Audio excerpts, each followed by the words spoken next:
Okay, I think we'll make a start and welcome. Welcome everybody to our final Centenary Festival. I'm Louise Lyon, Chair of our Centenary Celebration Programme and Director of our Centenary Festival. I'm also the Chair of our newly formed charity, the Tavistock and Portman Charity. So I'd like to introduce this evening by offering some reflections on the Centenary and the Festival. For 100 years, the Tavistock and Portman has been at the forefront of innovative psychosocial approaches to mental health and well-being. Set up in the aftermath of the First World War and Spanish flu, the first patient, a child, was seen in September 1920. The organisation grew, always with the aim of teaching as well as offering direct help for those with psychological difficulties. It gave rise to three now independent organisations: Tavistock Relationships, the Tavistock Institute of Human Relations, and us, the Tavistock and Portman NHS Foundation Trust.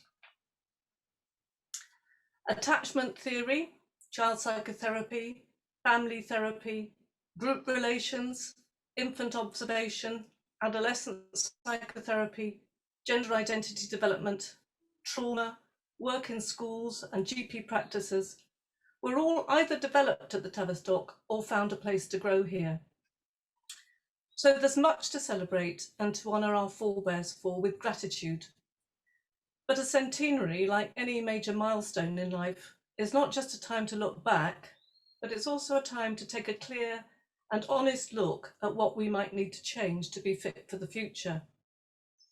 Our history tells a story of huge dedication and achievement, but also one which looks more white and male-dominated than the next century demands and needs for us to thrive.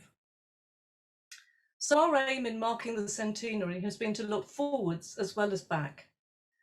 This online festival, though, isn't quite what we planned. What we planned now seems to belong to quite a different era.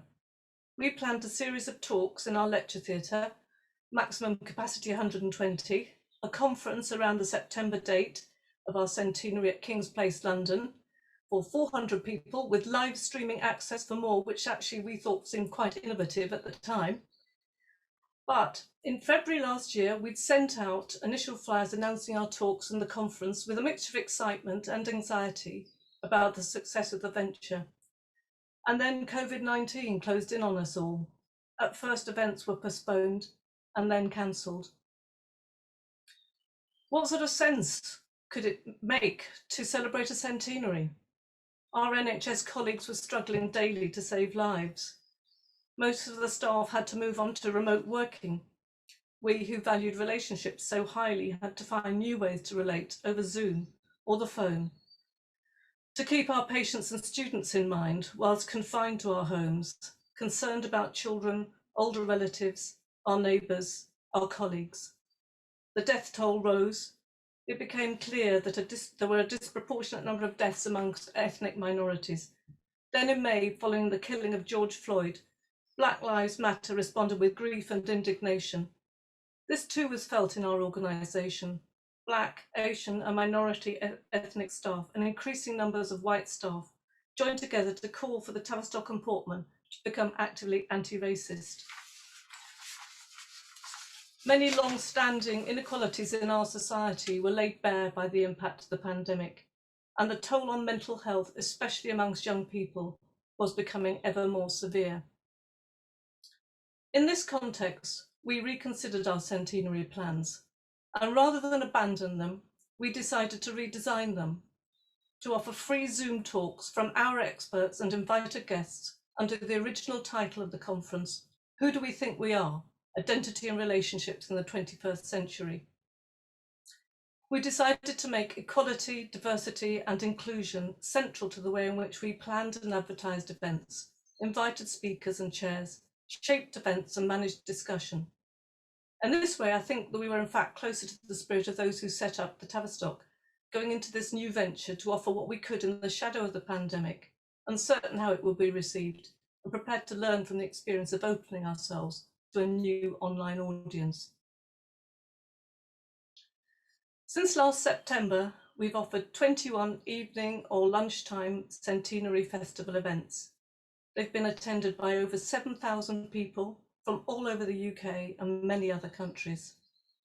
I've felt enormously proud to be part of an organisation with so many thoughtful, dedicated, expert colleagues willing to offer their knowledge and experience to large and diverse audiences. We've been joined, as we are this evening, by external speakers bringing in expertise from other disciplines and contexts, and compelling voices of lived experience. Our festival opened with a talk from Lem Cisse, whose raw, emotionally honest and eloquent account of experiences growing up in care will live forever in my memory. His authenticity and openness deeply affected all those attending and set the tone for the festival. Our events have addressed relationships in families, couples, workplace teams and organisations, leadership and followership, including illuminating lessons from the orchestra. Most well-attended events were those closest to the preoccupations of our time, the pandemic time. The event on trauma was attended by nearly 1,000 people. Whiteness, a problem for our time, was so well received we repeated the event, each time leading to differently nuanced discussion. Recordings of most of the talks are available free on our website, along with a wealth of material about our history, so do go and visit them, especially if you missed out on some of the talks.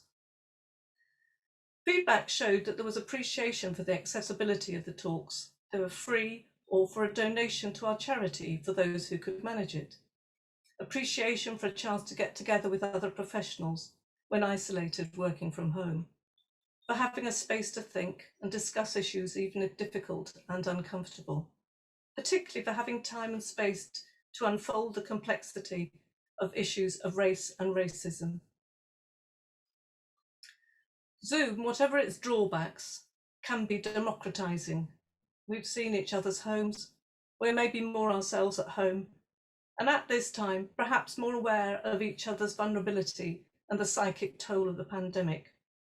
Alongside the strife of the pandemic, there's also a spirit of generosity and a wish for community. Those who attended the events participated in co-creating the ethos of the festival through joining in and participating in dialogue with the speakers and with each other, contributing to the chat as well as speaking live. And by opening out, we also, as one colleague said, had a mirror held up to ourselves, and that mirror reflected back some blind spots that we needed to address. Some events have been attended by a more diverse audience than we might previously have reached, inspired by our approaches, but also inspiring us to think again, to be unafraid to be open, to make mistakes and try and learn from them. For me, the essence of the Tavistock approach is to listen carefully to the unique experience of the individual, whilst holding in mind the impact of the socio-political context. The question for this evening is how our approaches can contribute to facing the challenges of today and the future. Before we move on to our presentations and I hand over to Paul Burstow, as the chair of our new charity, I would like to mention the charity. The Tavistock and Portman charity has given financial assistance to support the festival, and we have in turn raised about £8,000 through donations given towards the festival. So many thanks for those who were able to make a contribution. We've also been enormously helped through funds granted to NHS Charities Together, which have been used to support staff, patients and students affected by COVID-19. Our new charity is very much about looking to the future. Our priority is to provide support for those who might otherwise encounter economic barriers to our mental health and social care trainings, to support clinical innovation and to support research to improve mental health and well-being through prevention as well as intervention. So I shall take this opportunity to encourage those that can to join us in these endeavours through giving to the Tavistock and Portman charity. The details will be in the chat later. So before I hand over to Paul, a couple of housekeeping matters. Please, you will have heard this many times in Zoom meetings, please mute yourselves unless you are coming forward to speak. Just to let you know that the chat function will open once we've finished the presentations, and we look forward to your contributions in the chat function and in the live discussion. So I'm now going to hand over to Paul Burstow, Chair of our Board of Directors and Chair for this evening's talks and discussions. Thank you, Paul. Thank you very much, Louise, and thank you very much for your leadership of the festival over this last year and enabling us to deliver such an amazing programme of lectures, talks and amazing discussion, which has been, I think, a really important hallmark of the whole festival. So thank you very much for your contribution to make it possible. I'm really delighted to be chairing this, the final event of the festival, and we have a really lineup of speakers. So I don't intend to speak now at any length at all, other than really to acknowledge that the focus of today's event is very much the lens of our experience of living through a pandemic and anticipating life living with COVID into the future, and also the impact on so many of us of the emotions and reactions and experience unleashed by the George Floyd murder and the Black Life initiatives that have been so visible ever since. We have three speakers. I'm going to introduce the first of them to you now, and that is Julia Unwin, who describes herself as an author, speaker and thinker. And she is the former CEO at Joseph Rowntree Trust Foundation, and she is going to talk to us about national trauma and how public policy can respond. You're very welcome, Julia. Thank you, Paul, and thank you, Louise, for that lovely welcome. I don't think over a year ago I'd heard of Zoom, and now I seem to spend my life doing things like this and thinking I would so much rather be in a room with all of you, but here we are. I believe that we are in a period of national upset. I could use the word trauma, but in this context, I want to talk about the basket of emotions that are running across the country. We are, all of us, fearful. We have, after all, been told by our government to stay at home in fear. That's not happened in this country. I don't think it's ever happened. We're angry. We're angry either with our neighbours because they're not doing the right thing, or with the government for what they are doing. We are angry and fearful. We feel a sense of shame that our country had such an appalling response to the COVID crisis and our death rate. We've all seen those graphs. We feel grief, the absolute devastating grief of people who've lost those they loved, who've died because of this disease, but the grief also of those who've lost opportunities, who've lost a chance to do what they wanted to do, the young people who left school without proper celebration, the young people starting university in such extraordinary ways, the people who had a lifetime's holiday which was now put off. Let's be real, there's a sadness and a sense of loss out there, and we all feel it and we all suffer it. And we know, and I will go on to argue, it's affected us differently. But as a country facing this amount of emotion, there is a question for me about what should public policy do? Because public policy has a blind spot, and its blind spot is about emotion. I've said that we operate with two different languages in this country. There's the language which some of us on this screen are pretty fluent in. Strategy, planning, metrics, KPIs, I can do that. I can talk like that. And there's another language that we use perhaps when we've not got our professional hats on. We talk about the language of love, of grief, of sadness. We tell stories, we get angry, we cry. Those two languages are part of our lives. And yet some of us are fluent in one and others are fluent in another. And in the crisis we're facing, I would say we absolutely need to be bilingual. Now, this sort of trauma is not new. I think the scale and the way in which it has upended this country in the last year is different, but it's not new. And on a centenary day, it is perhaps worth looking back to think about the scale of national trauma that faced the founders of the Tavistock. They'd come out of the most devastating war, were surrounded by former servicemen who were traumatized in all sorts of horrific ways and not acknowledged as such.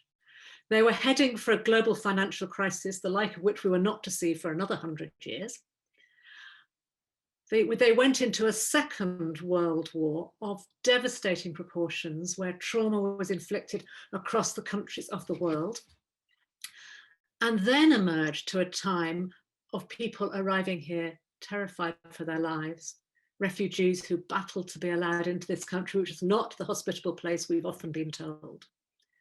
And again, people who'd suffered most extraordinarily, both at home and overseas. That was a period of trauma in which, I would argue, the country had to rise and develop and design new ways of doing, but it wasn't the end of our trauma. It wasn't a 1945 moment when everything was happily okay. We dealt with and responded to displaced people and refugees in ways which show some credit to this country and a lot of shame as well. And we have learned that that sort of trauma has a long echo. Anyone who was raised by parents who'd lived through the Second World War knows that. Anyone who was raised, as I have been, by somebody who came as a refugee knows that. Trauma of all sorts has a long echo.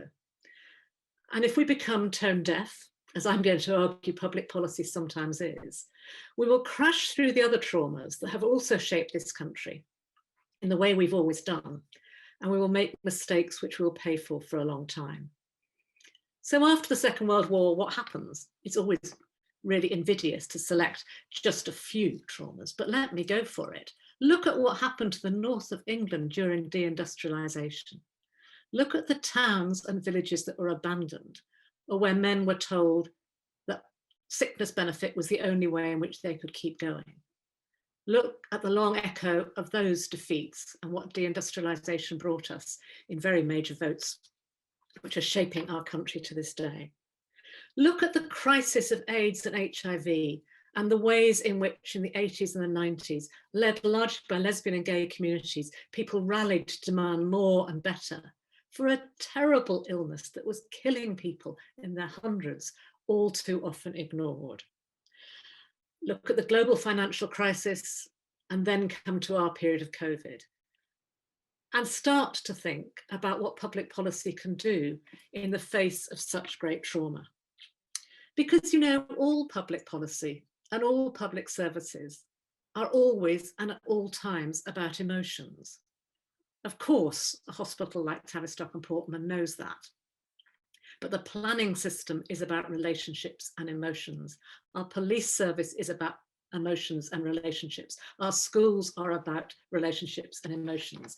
And yet far too often they are led and shaped by people who are fluent in that first lexicon, who talk well about targets and metrics and strategy and planning, but get a bit queasy when you start talking about grief and sadness and misery and the things that I'm raising. So I've said the rational lexicon may be very comfortable with some of us, but it's simply not adequate. It doesn't help us rise to the challenge that we face. And to hide behind the rational lexicon, to ignore the emotions that are out there, is not just probably bad for us individually, because believe me, this is about us, it's not about them. This is about all of us. It's deeply dangerous because there are people around who are really good at talking the language of emotions.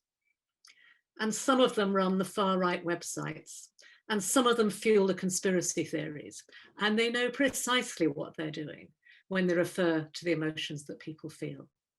So this is not just, let's be nicer to each other. This, to me, is an existential moment when we have a country that is traumatized, and we have a public policy framework that will tend to speak in the language of process and systems and services. Services matter enormously. Absolutely critical that we have the right services in the right place for the people who need them. But there is something else. Where I want to end is by talking about what happens in communities, in families, in neighbourhoods, in relationships, in the place where most of us have had, in the last year, learnt to live very much more than we used to. The places which really shape us. And I want to end by talking about civil society, those organisations that operate the world in which we all live and breathe and have our relationships, the ones that are closest to us. I want to talk about the need for ritual recognition and healing. the important work that goes on in churches and mosques and gurdwaras and synagogues across the country with people who know about the language of healing, who know about the importance of ritual, whether or not they have faith of their own. The ability to tell our nation's stories in ways that can bring people with them. There's artists, there are storytellers, there are musicians, there are people who can interpret and enable us to do that incredibly important grieving. But I'm calling it ritual recognition and healing.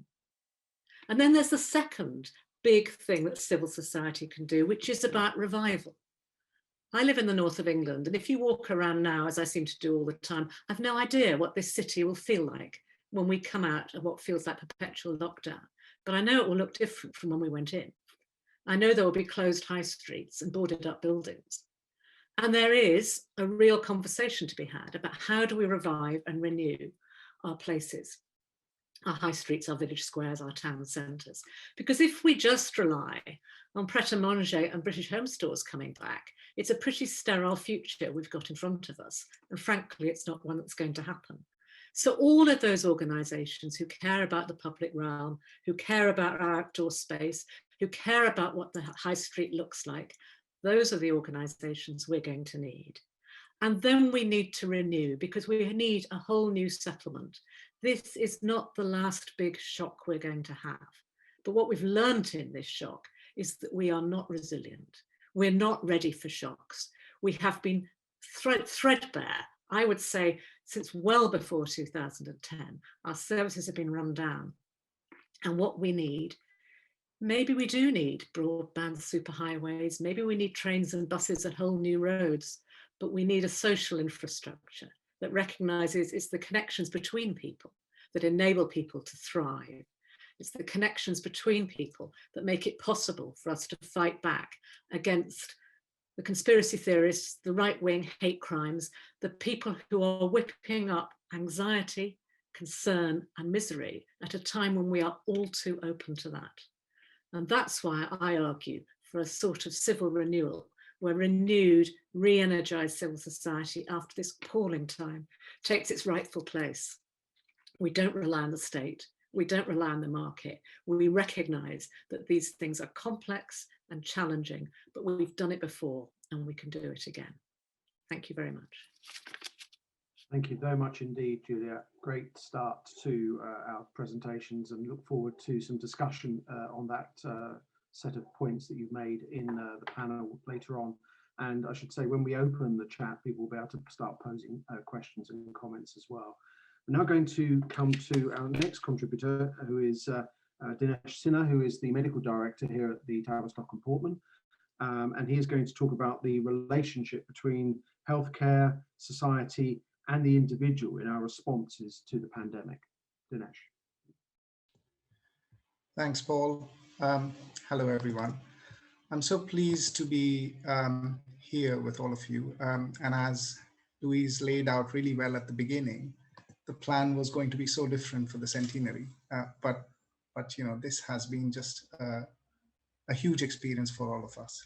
So I was tasked with speaking about where we've been and where we intend to get to through this period that we've all sort of been living. And as I was thinking about this, I thought increasingly to myself that I couldn't not talk about society and its leadership, the relationship of health to the society which it exists in, and the individual responses, of which we've seen a variety, and which Julia has sort of pointed so clearly to in the story of what we've seen over the past year, but probably extending for much longer than that. So I'll move between them, and I'm hoping it will not come across as a political kind of talk, but clearly society invites politics. So this time of extreme challenge, it's now been, what, a year?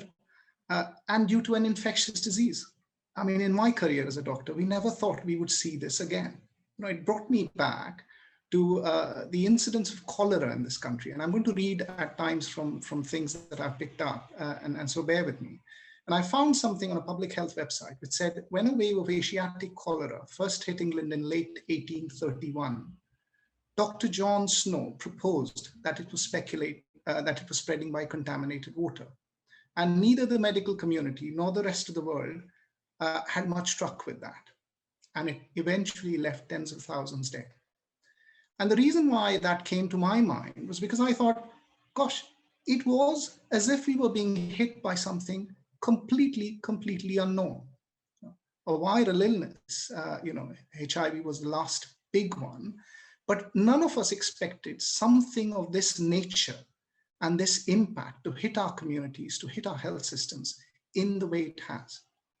And yet when I say that, our systems here and across the world were meant to be better prepared. We had ample opportunity over the decades that have passed. And some of you will remember the SARS outbreak that happened 12 or 13 years ago, 2004, I think. And just for giving a comparative idea of where the world got to with this pandemic, I've sort of drawn up some figures. And again, not trying to be political at all, but I think it's worth just thinking about it. So Taiwan, which has arguably done the best in the pandemic, has had a per million figure of 43 cases of infection and 0.42 deaths per million of the population. The United States had 91,000 cases per million of the population and 1,653 deaths. And in the UK, we've had 64,000 plus per million of the population infection rates and a death rate of 1,893. Those figures are in the public domain. They're quite openly available, and they're shifting as we speak because, of course, across the world, the pandemic continues. So like the rest of you, I've seen the calls for inquiry, some genuine perplexity and concern at how did we come about to be in this position? Because, as I said, there are examples of societies and systems that have coped much better. And so if I spend a minute on Taiwan, perhaps, what they did was they were the first country to implement proactive measures.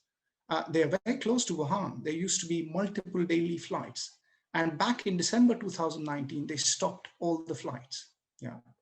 They were the first country to involve the WHO, warning them about the potential for human-to-human transmission of the vaccine, of the virus. And they started on-board health inspections for any flights coming in. And their three main mantras for success through this entire period was contact tracing, testing, and quarantine. And if you look across the 3 or 4 examples which really come out to you, along with Taiwan, are places like Singapore, New Zealand, all have been defined by an openness of the leadership to scientific and expert advice from early on, early shutdowns, aggressive monitoring, and dare I say this, a more disciplined population response. And I think something of this reflects on where we are if you go back to those per million figures that I was talking about. I mean, through all of this, then we look at the role of the NHS and the trust. We sit very much in the health and social care setting. And, it's been a very difficult time, a real pressure to fragment social distancing instead of physical distancing. The usual social supports that keep us going, whether within the teams within which we work or our personal lives, have really been under pressure to fragment. And all this in the context of a health system which is battling an unseen and mostly unknown sort of enemy, this virus that none of us knew. So what's happened? I think there's a real positive story for the NHS and for the trust.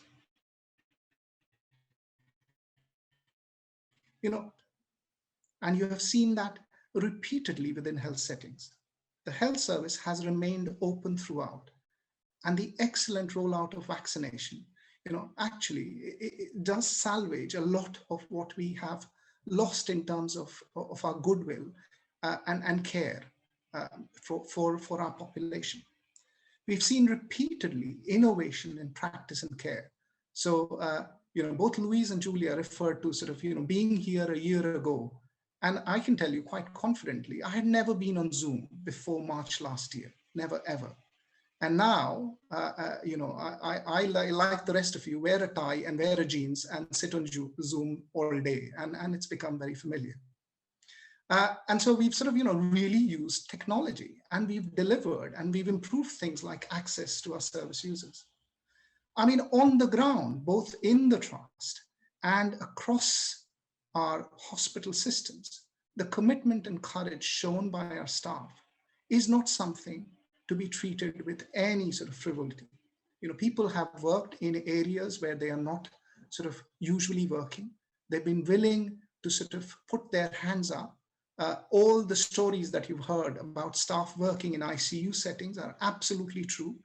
And I think that is really something which we should be proud of, working across boundaries, collaborating in a way which has just been fabulous to be part of. And I think it points to leadership at all levels through the pandemic, up from the chief exec table down to our teams and the individual sort of relationships with our service users, which are truly something to be proud of.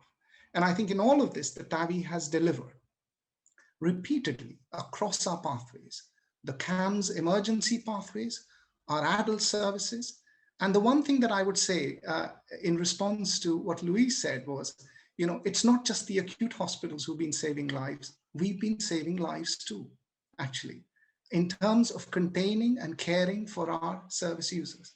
And I think I've been very proud to be in this organization at this time, because we have enriched and saved lives, not just through the clinical care we provide, but the synergy of the educational offers we provided. And so, our digital offers around education have really done excellently well through this entire period. So again, a lot of positivity and take away from that. However, it would be remiss of me to not say that while there's a narrative of all this positive growth and energy, there's the counter narrative in almost every society you look at across the globe. Various guises in which it's presented. And I remember discussions with people back in March, what happens to economic growth, people said. How can we shut down? Surely we need to keep growth going. It's presented in all sorts of ways. How will the population manage if there isn't money in the system? What about personal freedom? And to the point, within a few months, it's degenerated into outright lies, fake news, and exhortations challenging science and fact by population influencers, individuals, and leaders, quite a few leaders across quite a few countries. And there are examples starting from last year around, whether COVID exists. There is no virus, you can't see it, it doesn't exist, to whether you need to wear masks, whether you need a lockdown, and now exactly the same thing happening with vaccines. And it troubles me, it really does trouble me, because it is a counter narrative to everything about care and the positivity of that I was describing earlier. And beyond that, the baiting, the bashing, the gaslighting on race and gender, which has continued and crescendoed over the last few months.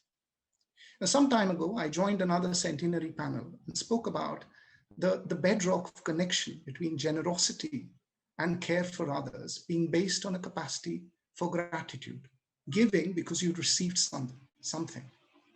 And what I want to sort of comment upon today is that in this counter narrative, you see another sort of connection, perhaps something about not having received anything early on for some of these people, and the pleasure in cruelty that they have taken in this approach to relating to others. And from a very psychological perspective, something which has been couched in the term of everyday sadism, where there is an actual work and effort to be cruel to others. And it seems to me we have to think about what is causing and driving this behavior and how do we contain it. And this is happening across the piece. Examples, a president who says to his people, stop whining after 250,000 deaths. Another president who says, well, inhale herb-infused smoke and don't go into lockdowns, and who suffers the consequences himself. And I guess for me, there's a question here then, that is there a relationship between a certain kind of societal contract, which is reflected in the kind of leaders some societies have seen through, which completely upends contorts, perverts the understanding of well-being and ill health for the population. When we begin to give more weight to economic growth rather than to the lives of the people, which a society is meant to be serving.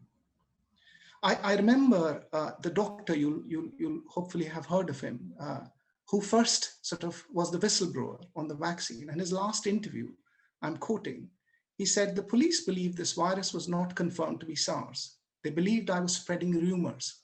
They asked me to acknowledge that I was at fault. I felt I was being wrong, but I had to accept it. Obviously, I'd been acting out of goodwill." He died. So this year, we've seen behavior which is far, far beyond microaggression. I think I want to also think about oxygen. It's a big part of this counter narrative. Oxygen, whether we think of claustrophobia and breathlessness when we are all stuck indoors like this. Oxygen, whether it's a knee on the windpipe of humanity, like the virus that affects our ability to breathe. And I find it really hard to forget the words of this doctor in another country across the pond who said she described how her pain had been downplayed by the doctor who saw her in the emergency room. This doctor was Black, the one whose words I'm quoting. And she said this doctor who examined her was white, and though she was crying and having difficulty breathing, he ignored her. He did not even listen to my lungs. He didn't even touch me in any way. He performed no physical exam. I told him, "You cannot tell me how I feel." She died. And finally, a recent letter from in the BMJ. Over 850 UK healthcare workers are thought to have died, and over 3,000 in the US.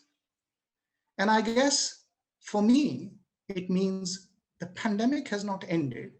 It's not gone away, but what it has highlighted for us is both a counter narrative on care and also how we treat those who provide care, and something of a wake-up call in terms of thinking about the impact of this counter narrative, sadism and cruelty, on the provision of care within our society.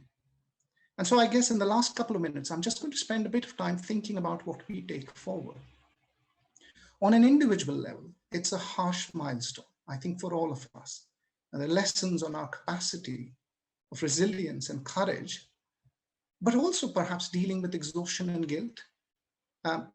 Guilt, perhaps those of us who are not in the ICU, those of us who are not in the health service, those of us who are still alive. And how are we going to manage that guilt if we are to continue to care for others? How are we going to manage our own hate and aggression so it does not vitiate our capacity to care for others? I think in the health and social care system, certainly for us to take forward as an organization and as part of the health and social care fabric, this capacity to think about the needs of our service users who represent our society's most vulnerable, our society's most disaffected people, and make sure that we provide them the oxygen that they need so that their needs don't get displaced, don't get subject to the everyday sadism and cruelty and misinformation that we have repeatedly seen through this pandemic. And I think for that, we need to foster the synergistic offer that we've given of both clinical and educational services in the health and social care setting, which truly are an example of inclusion and access.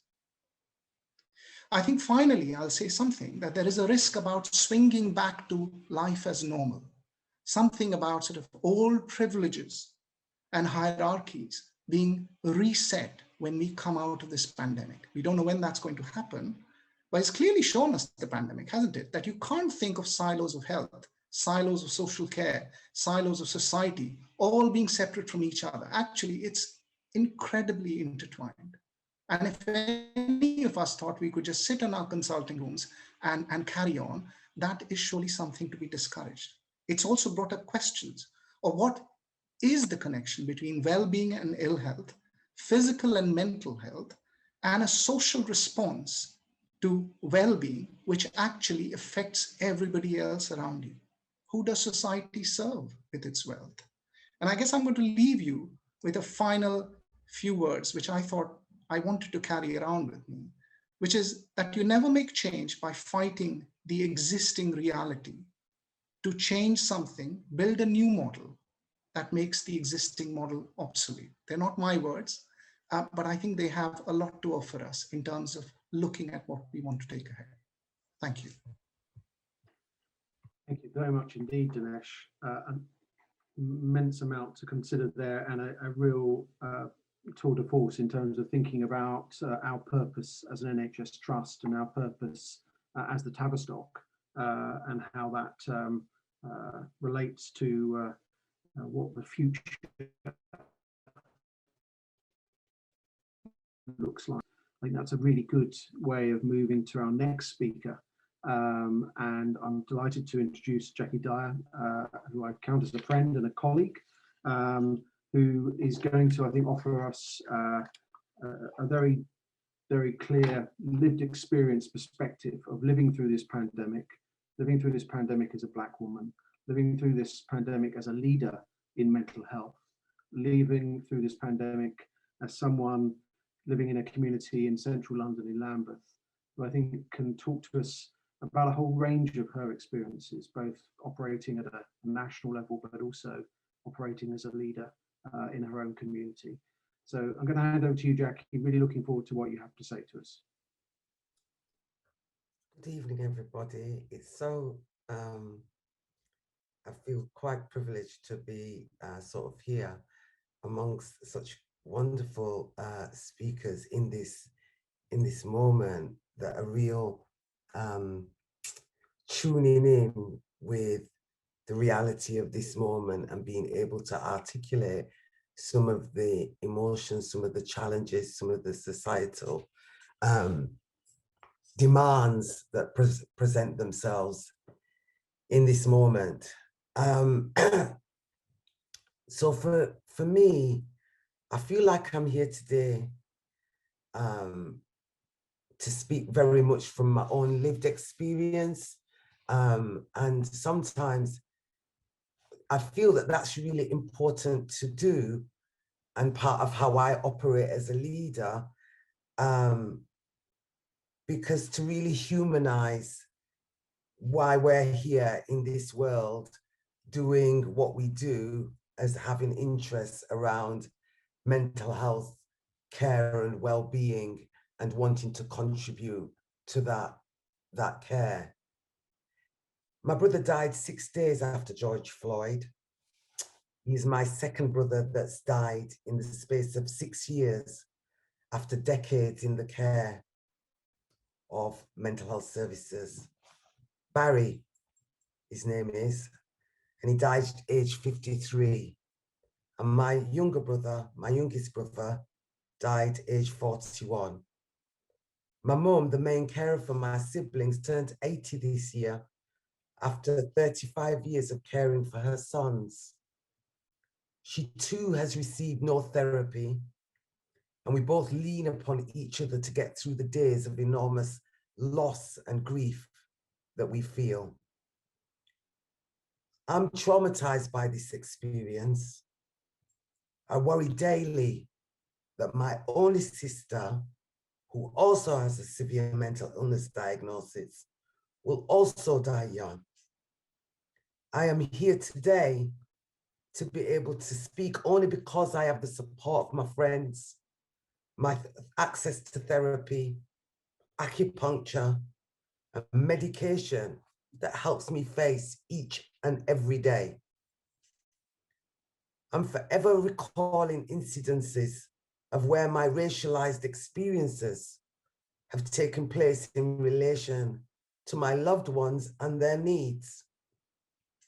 A CPA where the consultant dismissed my brother's culture because he didn't know it or understand it.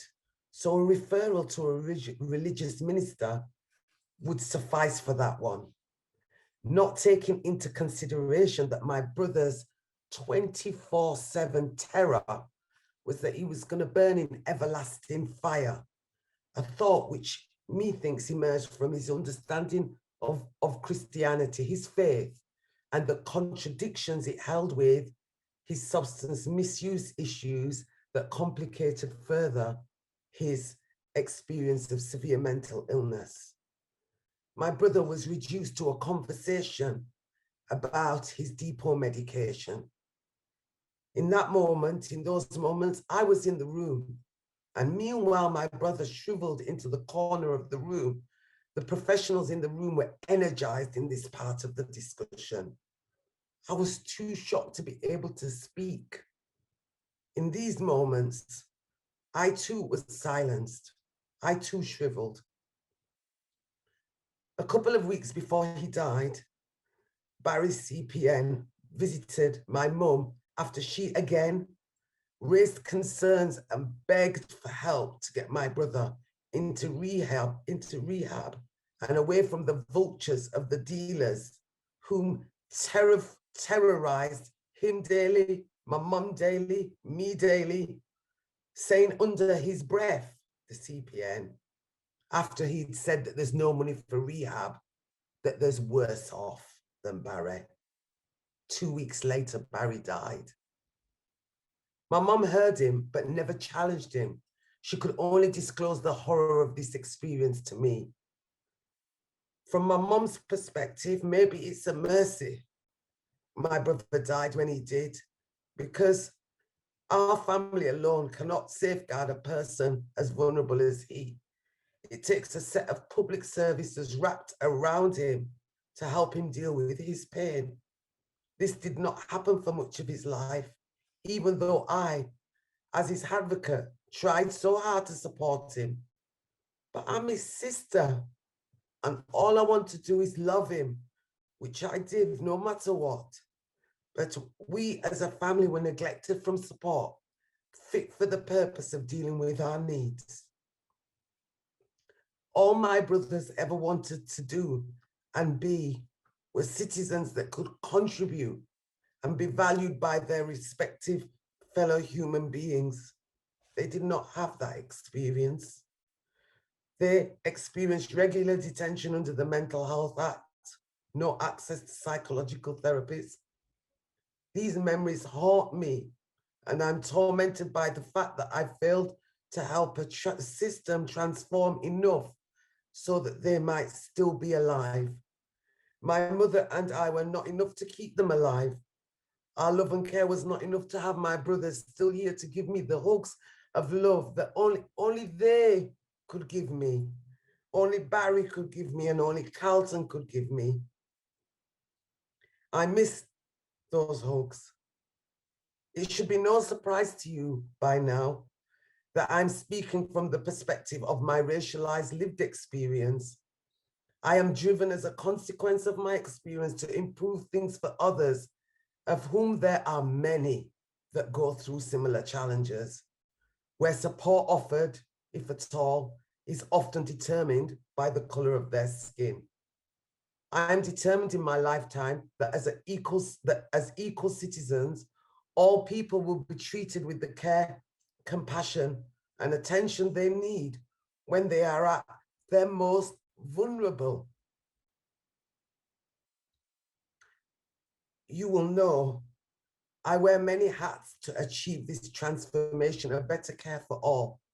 For me, it's looking at the whole system of our society and attending to these elements so that they work better together without the vulgarity of systemic racism getting in the way. For these reasons, I am a sister, a local politician, a national advisor on mental health equalities, a mentor, a coach, and a friend. For example, your organization will soon become responsive to the patient and carer equality, race equality framework, a recommendation I drove through the Mental Health Act review, which I lead on nationally in its development, that in its fruition will be rolled out across the country in 2022. I have battled hard for this framework. As for me, the voice of service users, carers, and the communities we serve, being able to inform service improvements is the only way forward that has integrity, especially when it comes to dealing with racism. It's an accountability framework that has 3 parts: statutory and regulatory obligations, organizational competencies, and most importantly, a patient and carer race equality feedback mechanism. I lead on the development of this work with my wonderful colleagues in the NHS England. There are allies for this work. We are co-producing this framework with service users and carers and with 4 pilot sites across the country to ensure that we can make it the best accountability framework that it can be, and that ownership by all is achieved in its delivery. The revelations of George Floyd and the disproportionate impact of COVID is not new to any Black person. We're constantly in crisis. The trauma that comes with living in a society where relentless racism is the norm.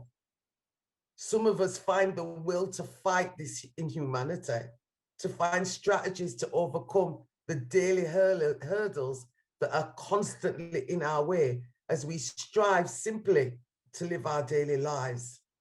My lived experience, my liberty, is central to who I am and to what I do. I believe that allyship, as manifested with the Black Thrive Lambeth Partnership, which I founded and led from inception, it has now birthed a parent, Black Thrive Global, with a firm commitment to drive systems change that facilitates our vision of improving health and well-being outcomes for people of African and Caribbean descent. The status quo, the modus operandi, the long overheld institutions based on colonial and imperialistic philosophy and ideas need to be fundamentally disrupted if we are to achieve these outcomes. I am hopeful, but that hope has been forged in the fires of lifelong adversity, and out of it must come a different and better set of experiences of services for people of African and Caribbean descent. This is a pivotal moment for all of those involved in the provision of mental health and social care. I hope the Tavistock, in its centennial year, will make its commitment to allyship in this ambition so that we can all realize what that humane world looks like and feels like. Thank you. Thank you very much indeed, Jackie. This is the time when you need to have a conference in person so that you can demonstrate fully and honestly just how powerful you have just been in terms of what you said and how you move people. And I have to say, I've been genuinely moved by what you said. I'm very grateful that you said it to us. Thank you very much indeed. I think, though, what you also have done is actually partly speak to something that Julia was saying at the beginning of this set of talks, that ability to talk both through emotion and lived experience and harness that to how you then talk about what needs to change. And that was incredibly powerful for me and a perfect living example, I think, of what Julia was talking about.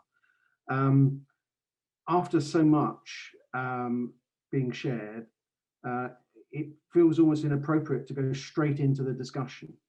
So what I'm going to suggest we do is that we take a 5-minute pause where people can collect themselves, comfort themselves, and then we're going to come back. And I'm really looking forward, Jackie, to exploring with you, with Dinesh, with Julia, the very wide ground that we covered tonight in your 3 presentations, because I think they speak to things that the Tavistock has a part to play in thinking about and doing things about.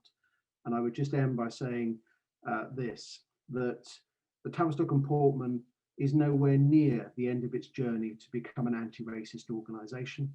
It's starting that journey, it's faltering on that journey, but it's determined on that journey.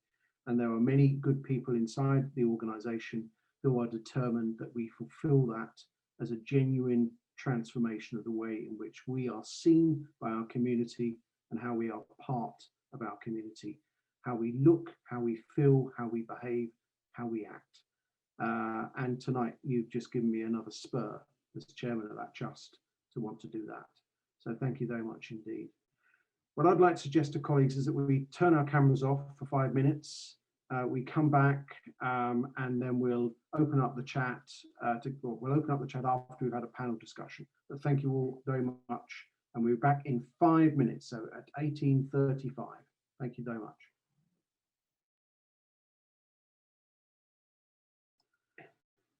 Right, welcome back everyone. I'm going to invite our speakers to turn their cameras on, but be grateful if maybe everyone else, I can see everyone else has got their cameras on as well, so I can see everyone in the wide view. Grateful to our three speakers and very grateful to Jackie for her contribution as well, and wanted really to sort of start to try and explore some of the things that we've heard. And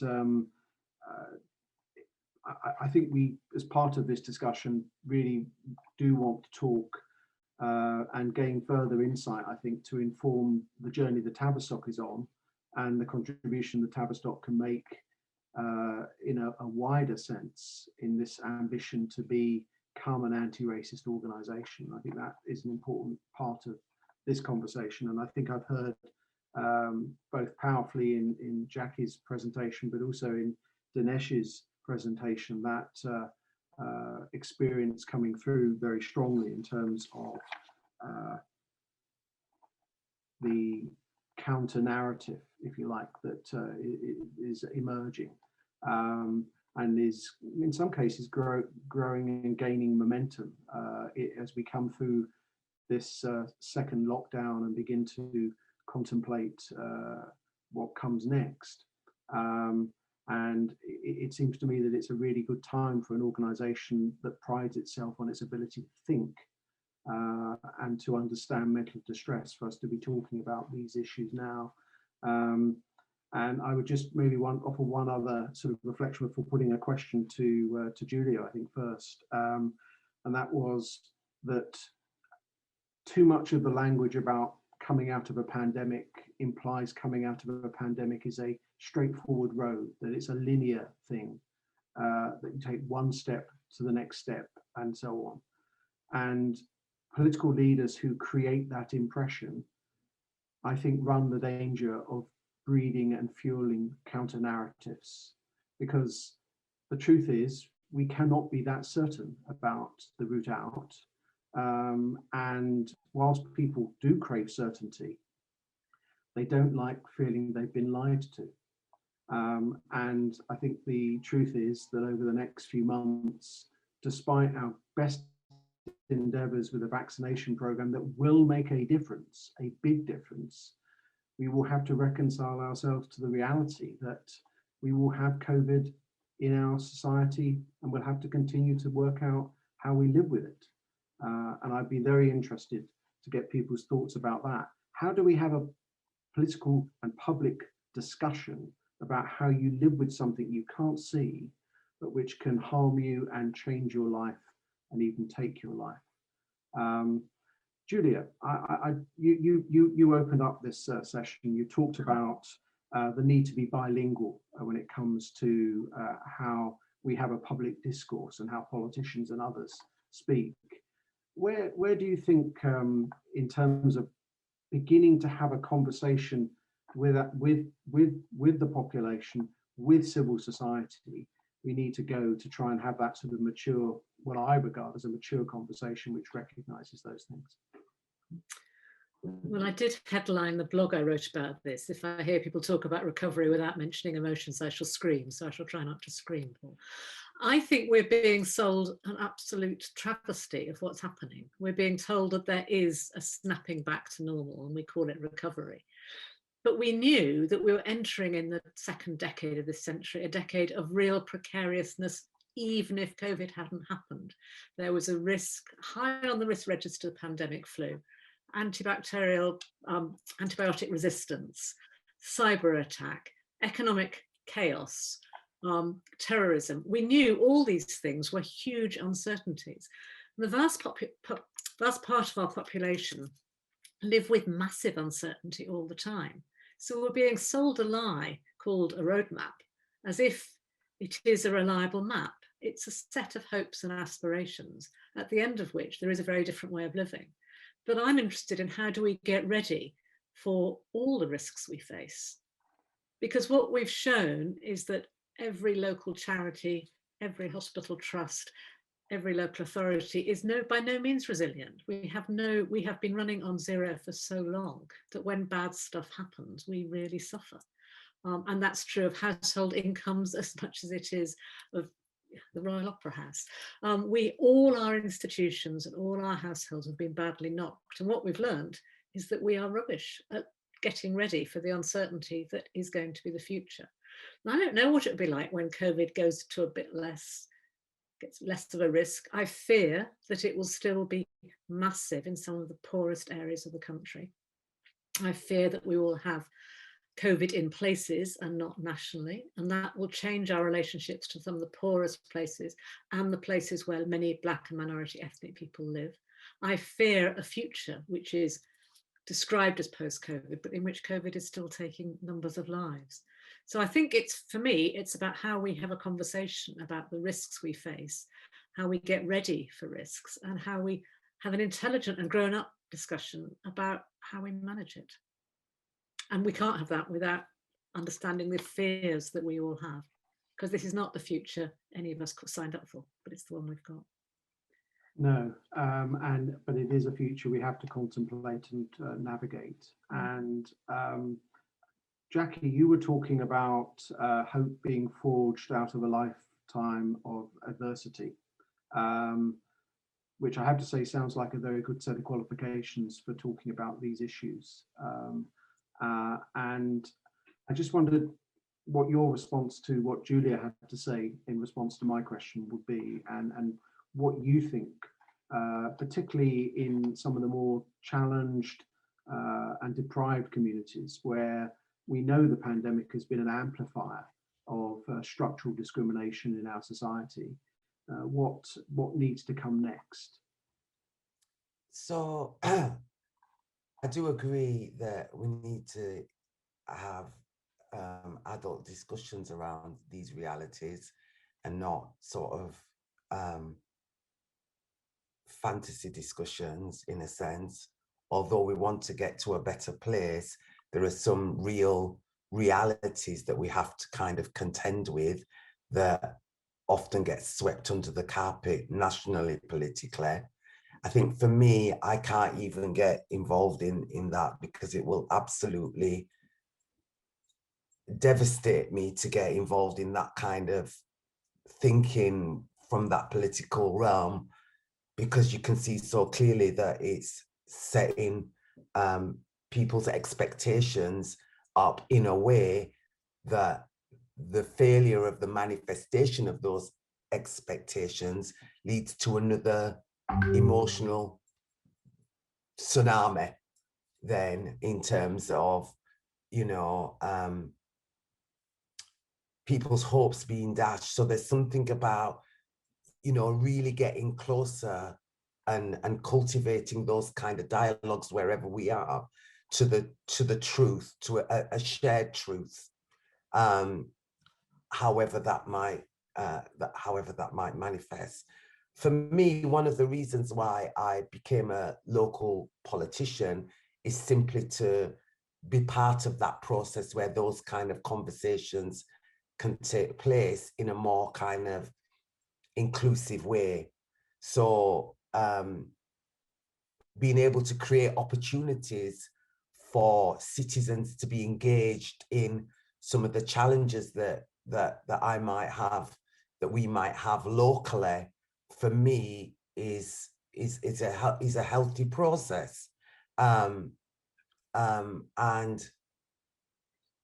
and and for me, I do look for, in order for me to survive or to live even, is like for where the opportunities kind of like are, and then looking at how do I grab those levers and get as many as possible to use those levers to help to deal with some of the magnitude of the challenges that we face in the borough where I am. These are huge challenges, unaddressed for decades in a serious way.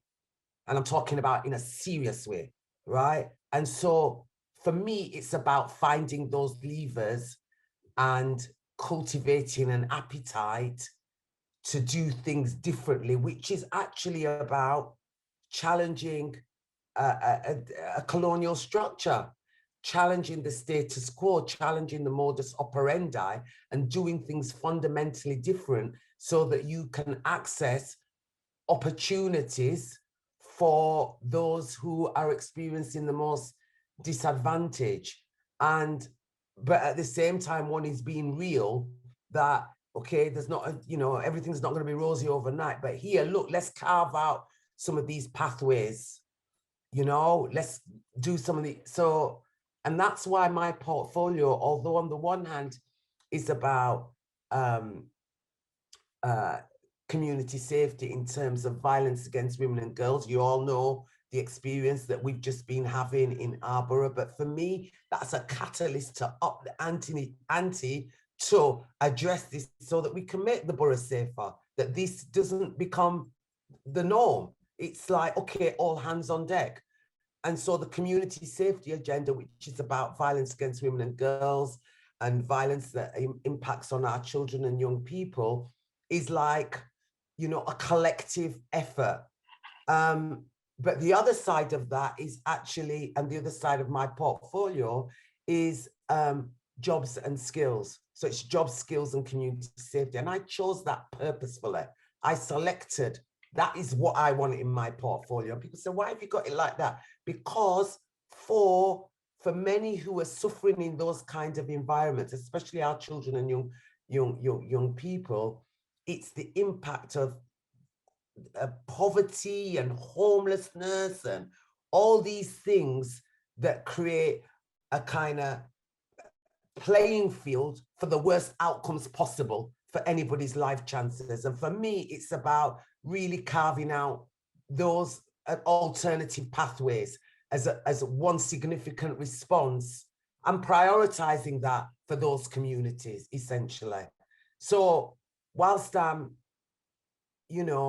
think that the way that I live and manage to live another day is that I have to transform the pain of seeing so many of my communities suffering like this. But for me, it galvanizes me into action to find a way to transform.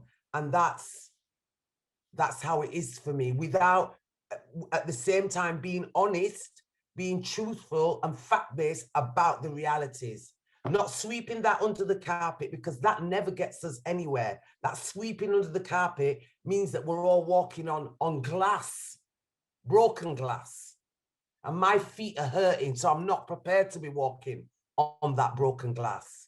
Let's lift up the carpet and start sweeping away the glass and make the territory much more healthier for us all to thrive. And it might not be in the manifest sort of economic kind of, like first whatever kind of, it might be a different nature of humanity or society that we're looking for in this unfolding sort of reality that we collectively can shape.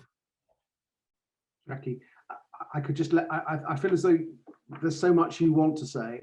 It was very, very, very powerfully put, and I'm just conscious that I need to make sure that I bring one or two other people. And I felt as I was about to start treading on glass if I tried to sort of so, thank you. I want to just to sort of build on this thread, because I think there's a really powerful point in Dinesh's presentation about a counter narrative and referencing to sadism, which I think just needs to be unpacked a bit more and something a bit more said about that, because it's a very powerful, very emotive way of talking about maybe the sort of counter narrative, the sort of right-wing counter narrative that I think Julia was talking about as well in her presentation.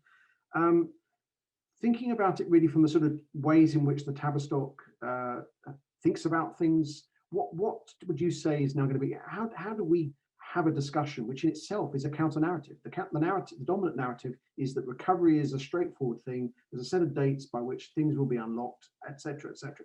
What's the way to have another counter narrative that is not playing to that sort of sadist agenda, but actually is playing to a different one? Just sort of talk us through some of the thinking that informed what you said to us. Yeah, Paul, I think I've sort of spent some time thinking about how this has emerged, and clearly it's been around for a while. But like everything else, and I like that phrase which someone made me aware of in the last year. The tide has gone out, and we can see all the stones on the beach, and this has been one of those that we've seen. Because I remember about 7 months ago, I didn't know what gaslighting meant, and I had to go and look in a dictionary. And then I thought, gosh, this is actually what's happening. This is constructed chaos. And it's going back to something which we are very familiar with at the Tavistock, this idea of the us and the them, and how do you other, and what comes as a result when you start doing that to other people, to make them less human, almost, to make them less a part of the central narrative. And it's not a far stretch to think of societies where that othering process has led to complete catastrophe. I mean, look at Syria. I think it's a really fabulous example, if I can put it like that, where something so hateful gets going that anybody who's not you is essentially the enemy. And I guess my worry through this pandemic is, I never thought this could happen in so-called civilized societies that you and I are so familiar with. And yet we've seen that process of kind of denigration, diminution, and othering in spades, and it continues. When you get WhatsApp messages circulating saying, don't take the vaccine because, it's not good for you, and yet the person has quietly gone and taken it themselves, there is something truly cruel about that. There is a real pleasure in seeing the other suffering. And that really concerns me. And that's where I've begun to think, sadism, for example, is something which has come from psychoanalytical thinking, but the extension of that into everyday sadism, the concept that you take on work to make other people suffer, and you actually derive pleasure from it in an ongoing way, I think says something about this process of counter-narrative. And I think your question was, what does the organization, what do we who are within the organization and connected to the organization, the 200 plus people who dialed in today, can do about it? And I guess in all of this, there is the falseness, there is the disingenuousness which comes across in the counter-narrative. And I think the first thought which comes to my mind is being honest. And I think we are hearing versions of that in today's talk, and I'm hopeful we'll see much more of that.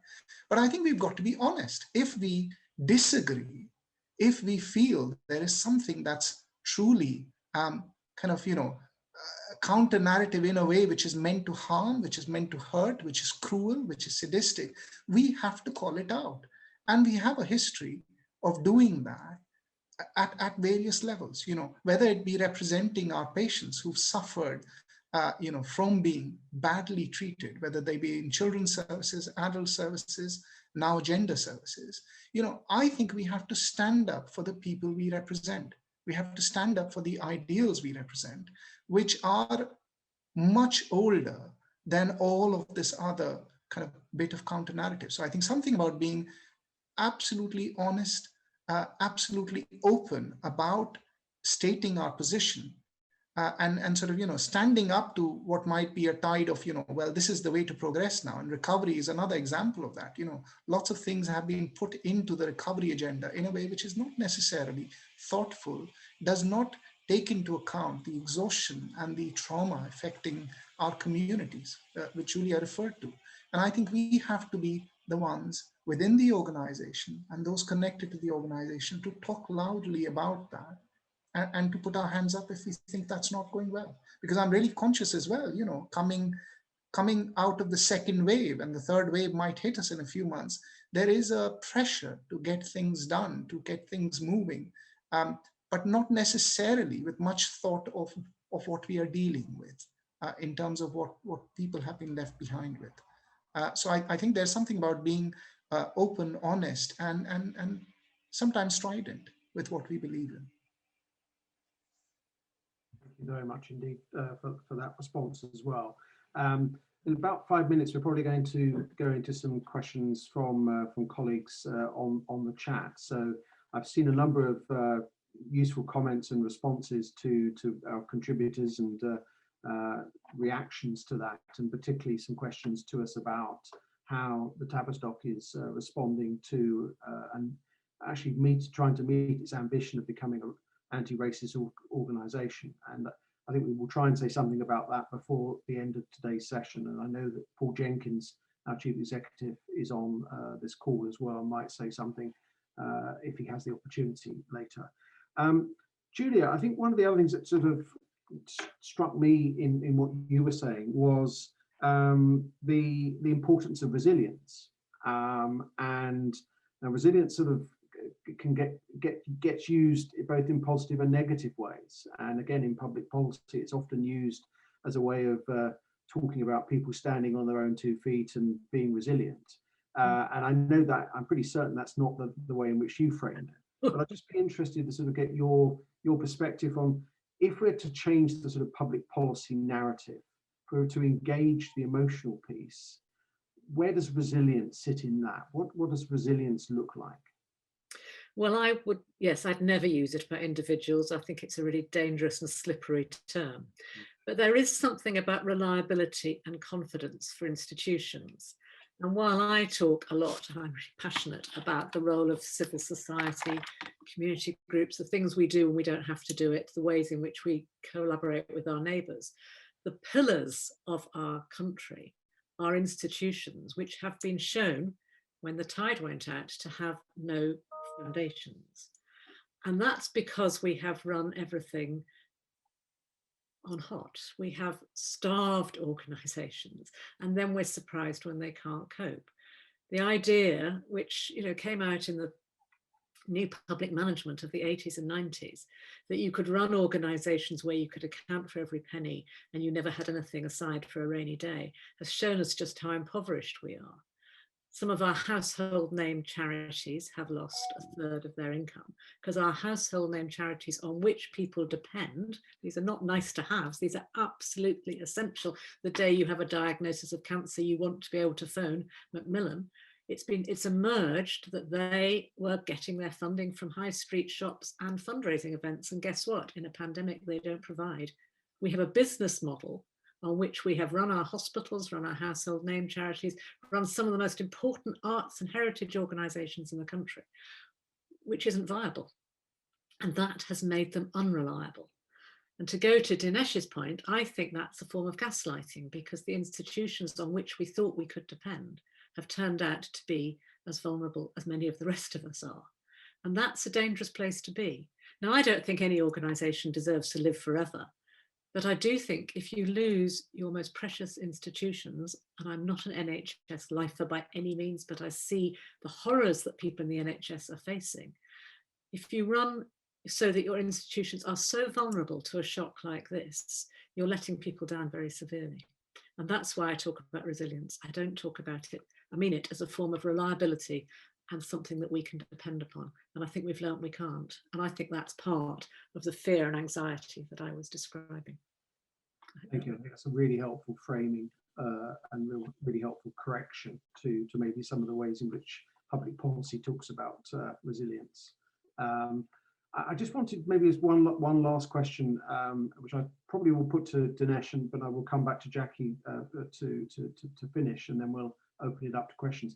And it touches on something that Julia just mentioned, which I would describe as the moral harm that many who work in healthcare and in care have experienced over the last 12 months, and how we navigate the heroic status that the NHS has quite rightly had over the last 12 months into a period when the expectation will be that the hip operation, the other treatments that have been postponed or delayed are still not being delivered. How do we manage those two things of trying to help people who have suffered moral harm not burn out any more than they already are, and also at the same time maintain that legacy of an institution that the NHS undoubtedly is, and not further damage it? So I just wanted to get your thoughts on that, and I will come to Jackie maybe to comment on that as well, and Julia, you may have some thoughts on that. And then we'll come to the questions that are gathering in the chat. Dinesh. Yeah, thanks, Paul. I think, I mean, adding to that idea of exhaustion, and I've been speaking to lots of colleagues and sort of reflecting on my own personal state. And the exhaustion is not just about work.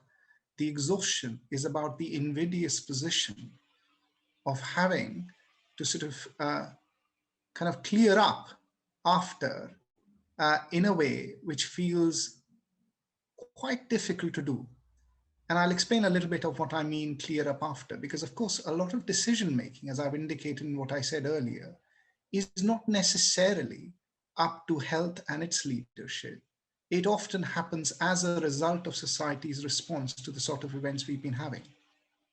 And I think across the world, you see examples of that. You know, I've been watching sort of health systems that I'm familiar with, and healthcare workers, you know, both sort of being grateful for the clap for heroes, and at the same time finding it a bit like slaps for heroes, you know, finding it really actually quite painful to be put up on that pedestal when they feel anything but heroic in this period. You know, we feel tired, we feel exhausted, we feel frightened for our own safety and the safety of our family members. And I think that is not something that's going to shift so quickly. With that, you know, there is the problem that actually the deaths and the illnesses that have affected health staff have almost universally not been examined in any depth across all these societies. That does not give you more confidence in societal investment in your well-being.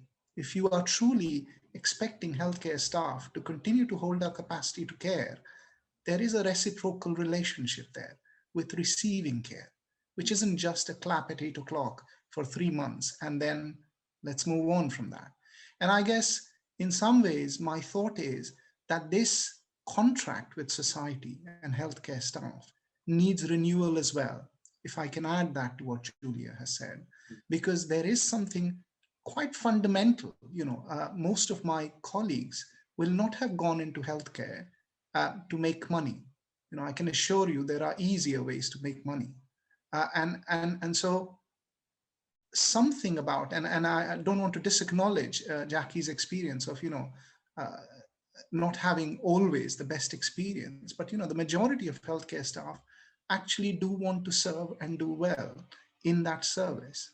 And I guess for them, it's very hard then to live in a society where personal choice, individual freedom is valued beyond a social contract. And we've seen that in all sorts of ways during this pandemic, you know, down from people not wearing masks to people not keeping to social restrictions, piling up in the A&Es, kind of, you know, you've just seen various versions of that. So I think there is a whole piece of work there about responding to the trauma which is there within the healthcare setting. And this idea that we'll suddenly snap back as a whole group and start servicing the waiting lists of elective care is a bit of a pie in the sky. Thank you. Thank you, Dinesh. And finally, last word on the discussions we've been having so far to Jackie. I just wanted to get your perspective on this. You're muted, Jackie.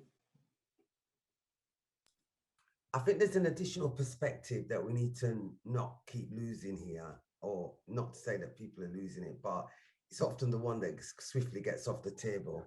which is about the differential experiences that people, whether or not they're in the NHS workforce, social care workforce, the service users, carers, within other industries, whether they be in the private sector, the public sector, and the whole shebang, there's a differential experience according to the color of your skin. And colorism is really quite rampant. And so the particular experiences that is particularly saved for people of African and Caribbean descent is of a very ferocious nature, right? And that's something that happens globally, wherever people of African and Caribbean descent are located. So when we're looking at what needs to go forward, looking at the workforce in terms of the NHS, if you are aware of the workforce race equality standard, you will know historically that people from African and Caribbean, well, actually the workforce is organized as a sort of a snow-capped mountain, this we know. And so all the decisions that are made in relation to the what goes on in the services or whatever is from that kind of group thinking that's from a white supremacist perspective. I mean, these are all terminologies that you are all grappling with at the moment. So I'm not putting something new on the table. We're just trying to keep it real, right? So then when we're looking at the workforce post-pandemic and the exhaustion and whatever that people are experiencing, we have to kind of like be, and it's reinforcing the point again, really looking at what the reality is, even pre-pandemic, then during pandemic, and then what we're looking to deal with going out of pandemic. Because there are so many issues that have been unattended to in the realm of rampant, relentless racism that leads, for example, to higher levels of disciplinaries and harassment and bullying of people who colorism, the highest shade of color that you are, the more black you are, the more likely you're going to get it in the neck, and in the neck metaphorically hurts, right? So I think it's these kind of things that we really need to attend to. So for example, in the PCREF, so when we're looking at responses to support the NHS and other workers in the social care or you know, all the caring arenas that have exhausted and in fact disproportionately died from those communities as well. Let's get it clear on table here now. Clear on table, let's say.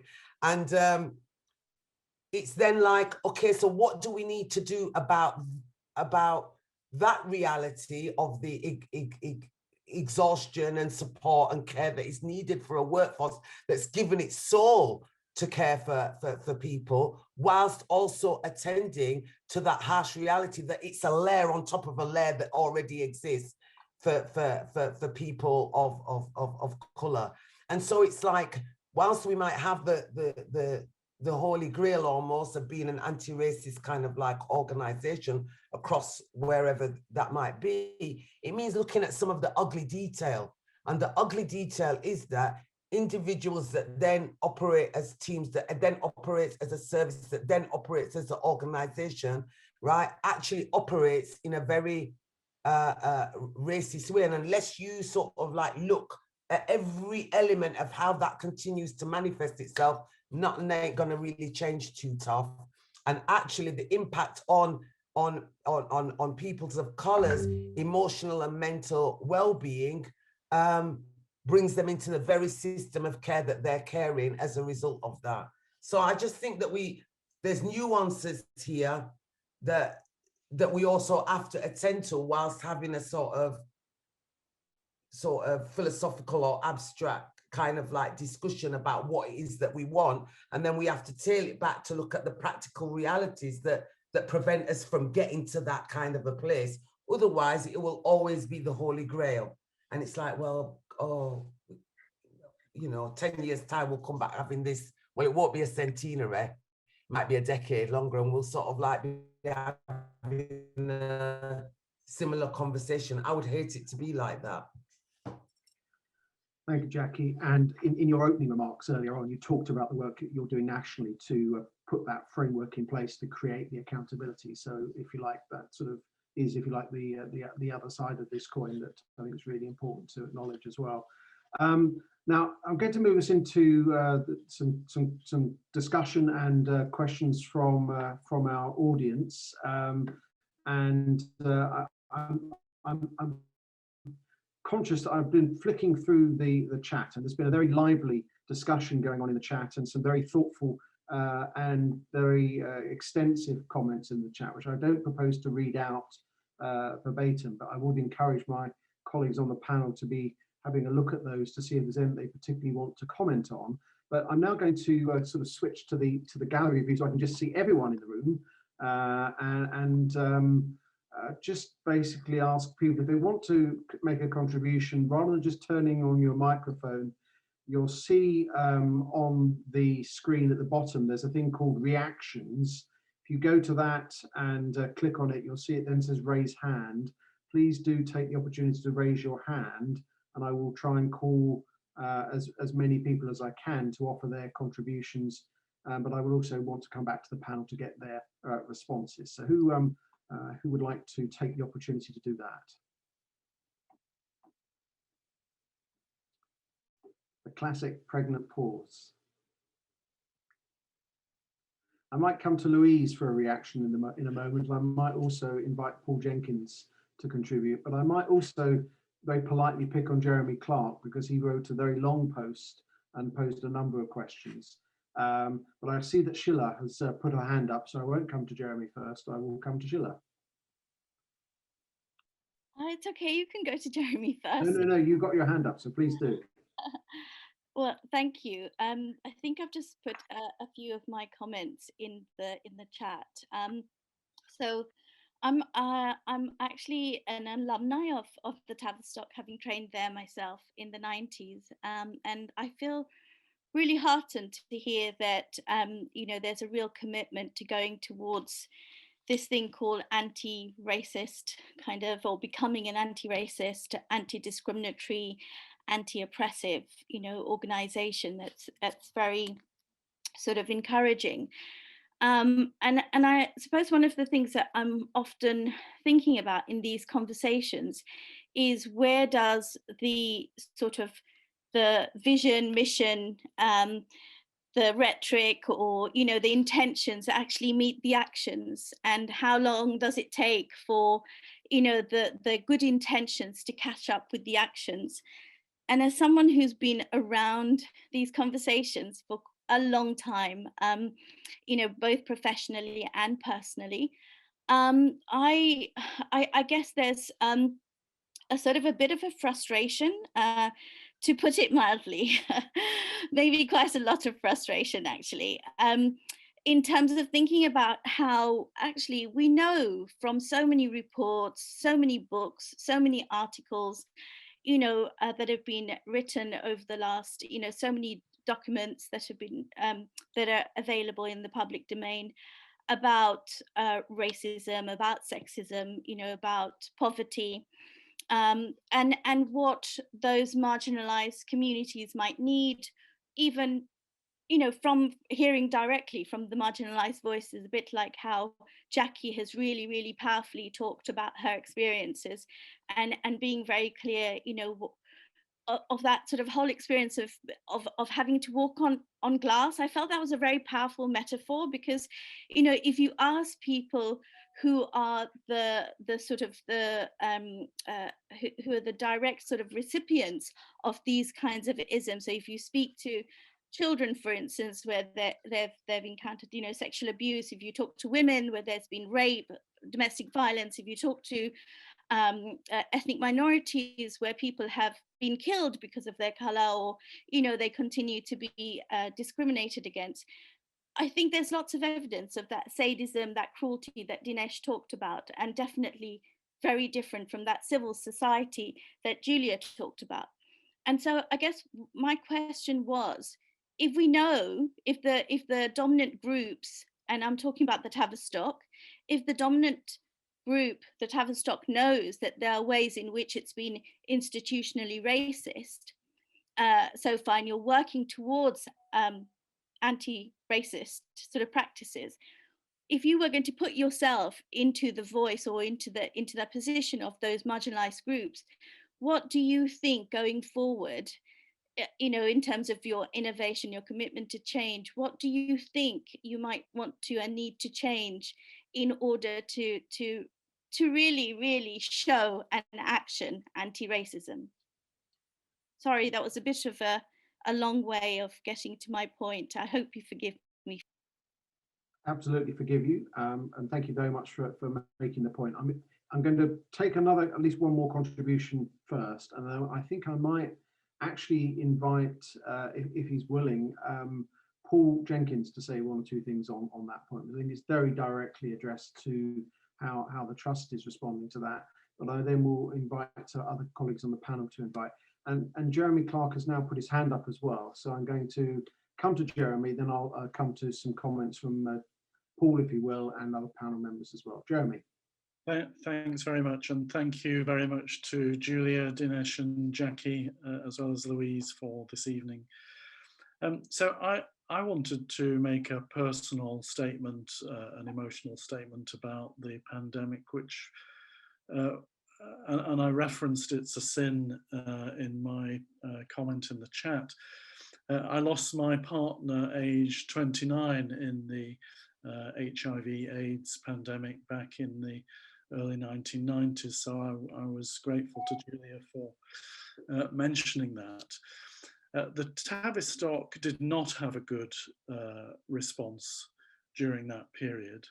And I say that because I'm also the chair of the Association of Psychoanalytic Psychotherapy, and our journal published some articles in response to that. And reading them now, I'm afraid, is truly shameful about the language used and the attitudes taken towards LGBT people back then, and the degree of hateful stigma, clearly unconscious, but nevertheless directed in the way in which patients with AIDS were being spoken about, written about, treated at that time. And I wanted to pose the question then, what lessons have we learned? Because it does seem to me that some of those same mistakes, in fact, are being repeated now by our own community, directed towards young transgender people. So how best are we proposing to support vulnerable LGBT plus communities today with the help of psychotherapies and psychoanalytic psychotherapy at the Tavistock? Thank you very much, Jeremy. So I'm going to start with getting some reflections and response to that point with Dinesh. I'm then going to come to Paul to pick up on the particular points that Sheila has directed at us as well. And then I'm going to widen it out to get some reflections from Julia and Jackie, who I think can give us, if you like, that external perspective, and dare I say it, some external challenge as well. So Dinesh. Yeah, thanks, Paul, and thanks, Jeremy. I think you are highlighting yet another sort of split in civilized society, if I can put it like that. This idea that you pick a group which is vulnerable and you project all your badness into it, and then you bash it and you bash it, and you find ways to demonize and hurt them. And I absolutely know what you're talking about with the LGBT treatment by society and by groups of the health profession as well. And my worry, of course, is that both as a health system, and I'm not just talking about this country, but across, you know, this idea of the trans group becoming the next sort of group to suffer that mistreatment it does make my blood boil somewhat. You know, here we are having learned apparently nothing within a space of less than a generation, you know, and subjecting people from the same sort of grouping to what seems to me exactly the same language and diatribe, just better rehearsed for the kind of media that we have now and the platforms we have. So I think it's completely reprehensible. And I think this is one of those things where the Tavistock tries really hard to lead by example in sort of pushing back when we see that happening. But I think you are right. There is a social movement, this counter narrative running, which has again picked that group as the next sort of vulnerable community where things can get projected into and then baited, and it is deeply disturbing. And we've got to sort of continue to act as their champions, because if nothing else, we are a large provider of gender services, and perhaps the largest in the world. And we have both the care that we offer to our sort of community, the trans community, but also the education that we need to offer about the care that is being offered more generally to society. Because I saw in the chat somebody said things happen or words to that effect when good people don't respond, and I think there is something about being good and honest and courageous here. Thanks. Thank you very much, Dinesh. I'm going to come to Paul Jenkins to respond to the other points, and then get some quick responses from Julia and from Jackie, and then I think we have time for maybe one more contribution from the audience. Paul. Okay, thanks, thanks, Paul. And I just wanted to offer a couple of reflections on the theme of anti-racism, and it's a good, an important week for the organisation in that respect, in that we have set out our stall in terms of our intention to become an anti-racist organisation. This week started the consultation on our next race equality strategy, and I think most importantly actually announced that we are commissioning an external review of our own culture in respect of and being an anti-racist organisation. And I think that's really important point to start with, because actually the desire to realise that ambition has to actually start with a very deep moment of reflection of where we are and some honest acknowledgement of the things that aren't right about how we do things now, whether those, to use that trilogy of things that if those of you who may have gone to church may have been either because of weakness, ignorance, or our own deliberate fault. So I think the things that we need to look at, clearly we need to look at the structure of who we are as an organisation, how people come to us, the experience of Black and Asian and other minority ethnic staff, their paths in the organisation, and the representation of all of diverse groups at their highest levels in the organisation. And again, I think that will not be an easy or straightforward task from where we start from. I think we also need to look very deeply at the what we do in terms of clinical services. I suppose I, as a leader in mental health, have known for a very long time about some of the structural inequalities that people from different communities experience in the mental health system. So it is not any new discovery, although Jackie brought it so powerfully to life in what she said tonight, that young Black men disproportionately end up in the secure and restrictive bits of our mental health system. We've known that for donkey's years, but we have not made any significant change to those statistics. We also know that people from different communities are underrepresented in the sources of initial help in our CAM services and in services for young people. But again, we've probably not significantly shifted that either. So I think for us, we have to look at very seriously at our services, who uses them, why certain communities don't use them, and how we can make the help that we offer more accessible to people, whatever their background. And then I think for the Tavistock, we also have a very major role as an educator, both in the here and now, so that we attract people from equally from different communities to come and study here and use and go on our courses, and ensure that they have a good and equitable experience when they are here. But we also have a role. I mean, one of the things I think that as a chief executive of this organisation I'm most proud of is and many people may be on the call who fit that category tonight, of people who've studied here and take the values of the institution with them on their journeys into different roles well across the health and care system. So we want to be in a place where, in a sense, our views on this issue are part of the legacy we give to people who study with us, and they take some passion and some commitment about those issues with them on their journeys to other parts of the system and affect change elsewhere.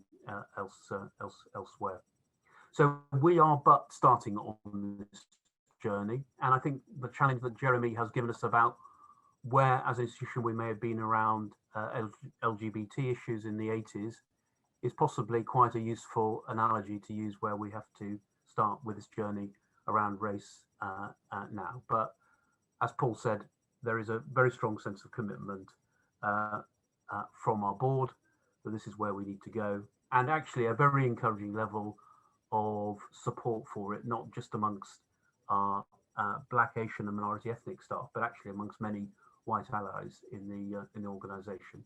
And that actually is probably the biggest encouragement to me as a leader, that we'll actually make some progress on this agenda.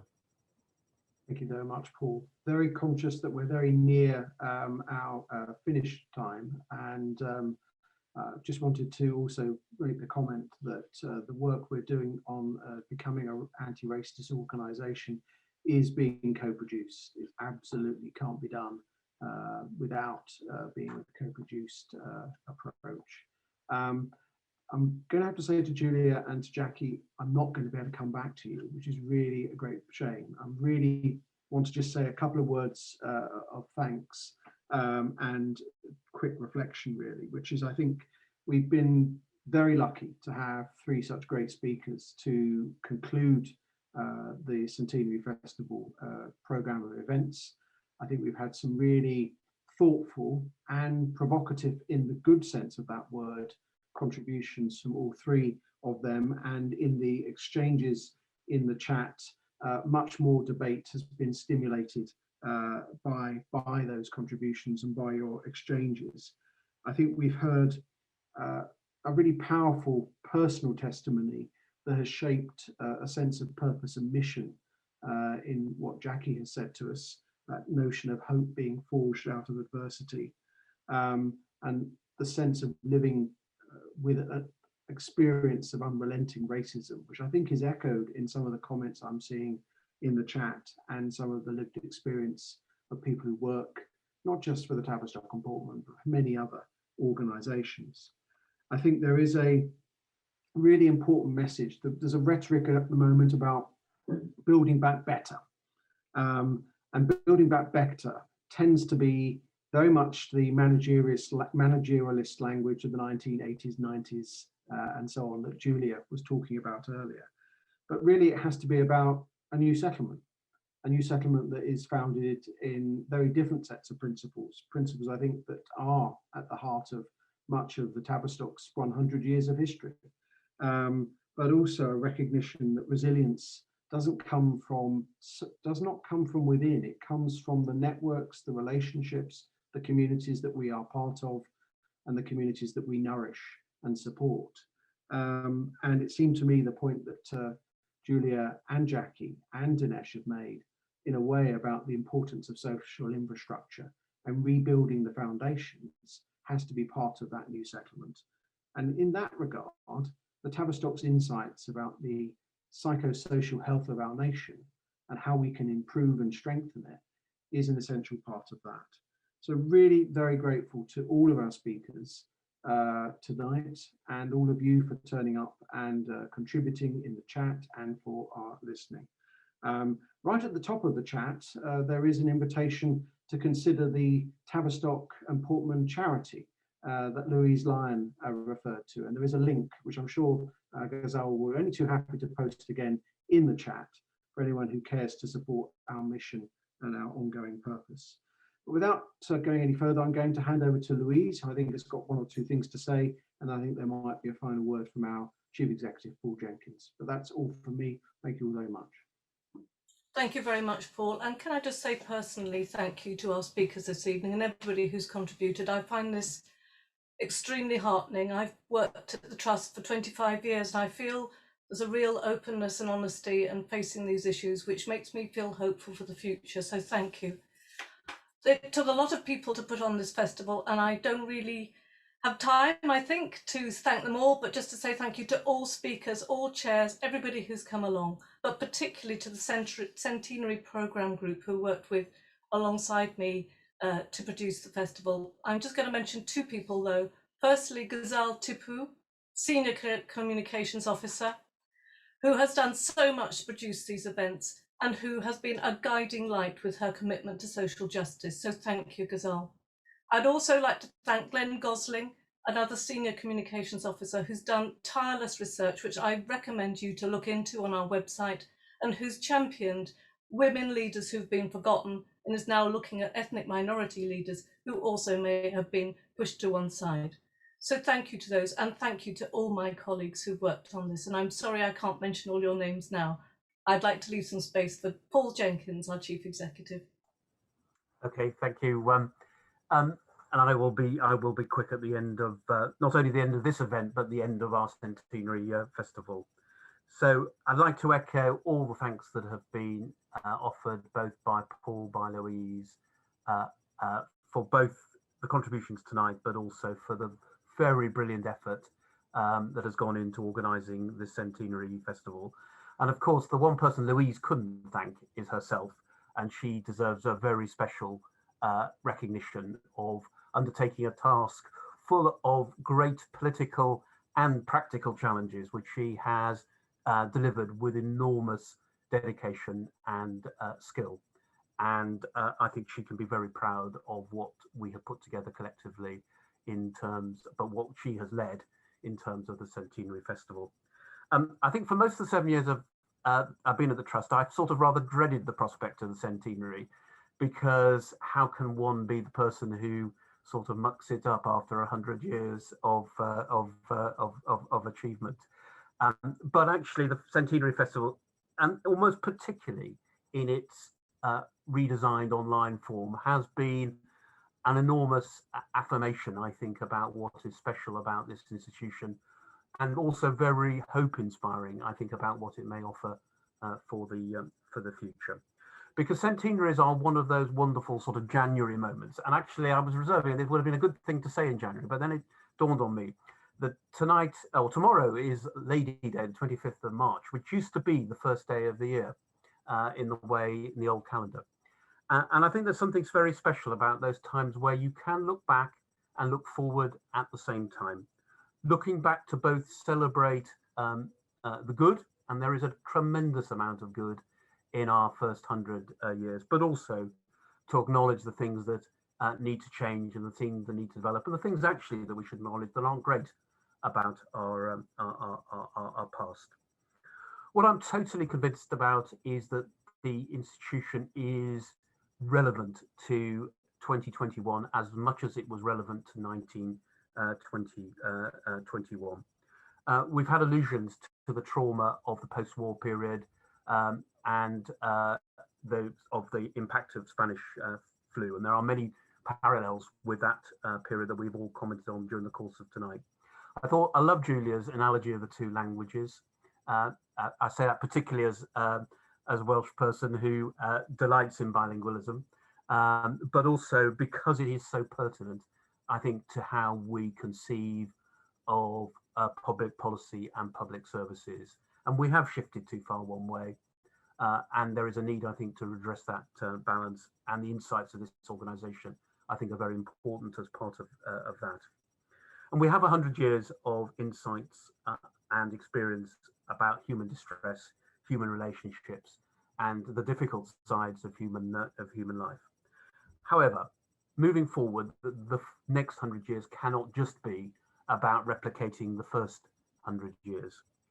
We have to not be trapped into thinking we can just do the things that we have always done. We have to not be trapped into thinking that we're just about helping the people we have always helped and operating the way that we always operated. And we mustn't just be a photo fit image of, in a sense, even the best of what we did for the last 100 years, because that would just not be right or appropriate in the next century. What I want to finish with is the kind of values that I think we need to take forward into the next century. At the start of that needs to be about curiosity, and these events I think have symbolized for me tremendous curiosity around a wide range of subjects. We need to be very open to innovation, to doing things differently, and to having different insights and hearing different voices influence the way that we do things.